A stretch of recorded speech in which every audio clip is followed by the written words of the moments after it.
English dialogues पण जे काही तुम्ही मारलेले आहेत ट्रेलर मध्ये, Yes, yes, yes. ऍक्टिंग वगैरे. How was your experience of the film? It was wonderful experience.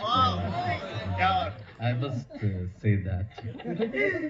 And I'm thankful to Bhavesh ji and then Vivid ji, Chandrasekhar ji, and my all colleagues.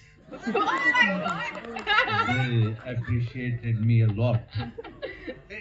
आणि खरं सांगायचं झालं तर ही एक वेगळी भूमिका आपल्या वाट्याला यावी याच्यासारखा आनंद नाही. सगळ्यात महत्वाचं या भूमिकेचं मला आवडलेलं वैशिष्ट्य मला खूप केस आहे.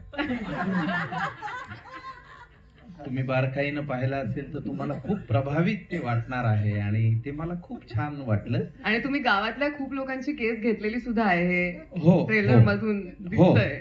आणि हा चित्रपट खरोखरीच एका नवीन दिग्दर्शकानं केला आहे आणि त्याचा हा दुसराच प्रयत्न आहे असं सांगूनही खरं वाटणार नाही. इतकं चांगला त्याचा अभ्यास, सिनेमाची जी भाषा असते ती त्याला इतकी उत्तम पद्धतीनं कळालेली आहे आणि 48 जणांची मोठ बांधणं ही काही फार सोपी गोष्ट नाही. आणि त्याला मिळालेल्या अल्प कालावधीमध्ये त्यांनी अतिशय सुंदर अशी कलाकृती रसिकांच्या मनोरंजनासाठी साकार केलेली आहे. त्याबद्दल आधी त्याचं मनापासून अभिनंदन.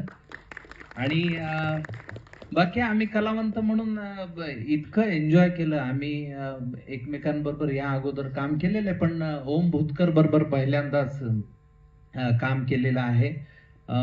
त्याच्या नजरेतनं मी चांगलं केलंय की नाही हे आत्ता जरी कळत नसलं तरी तेव्हा तो चांगलं आहे असं त्याने दाखवलं होतं त्या माझ्या काही प्रसंगांमध्ये. आणि हा सिनेमा नेहमी आपण म्हणतो की मराठी सिनेमाचा आशय आशय आशय आपण सातत्याने म्हणतो, पण हा आशय असा आहे की आबालवृद्धांनी कुटुंबाने एकत्रित नातवाने आजोबाच्या मांडीवर बसून बघावा असा सिनेमा जी स्टुडिओनी निर्माण केलेला आहे. आणि महाराष्ट्रभरात आता जी उन्हाची काहिली सगळ्यांनी अनुभवली त्यानंतर एक सुखद सर यावी तसा तुंबाडची मंजुळा हा सिनेमा येत्या 5 जूनला येतो आहे. तर महाराष्ट्रातील तमाम रसिक प्रेक्षकांना आवाहन, चित्रपटावर 3 पद्धतीचे ट्रोलर्स असतात असं माझं मत आहे. एक म्हणजे जेन्युइनली ट्रोलिंग करणारे, ज्यांनी सिनेमा बघितला आणि मग सांगितलं की बा आम्हाला हे आवडलं किंवा नाही आवडलं, त्यांना निश्चितपणे उत्तर द्यावं. दुसरे असतात की आपण मत मांडलंच पाहिजे, आपल्याला त्या विषयातलं कळो नाही कळो पण आपलं आलंच पाहिजे तिथे एक पॅरेग्राफ, अशी एक मंडळी असतात. त्यांच्याकडे तसं आपण समंजसपणे पाहिलं पाहिजे. आणि तिसरा एक वर्ग असतो ज्याला एक शिवीच द्यायची असते काही असतं, त्या तिसऱ्या वर्गाकडे अजिबात बघण्याची तशी गरज नाही असं मला वाटतं.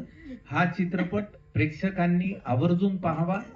जर आवडला तर 100 जणांना सांगावं, नाही आवडला तर 200 जणांना सांगावं असंही आवाहन या निमित्ताने करतो. आणि सगळ्यांनी चित्रपटगृहात येऊन चित्रपट बघितला तर मग मराठी सिनेमाला चांगले दिवस आम्हालाही पाहायला मिळतील. वाह, क्या बात आहे.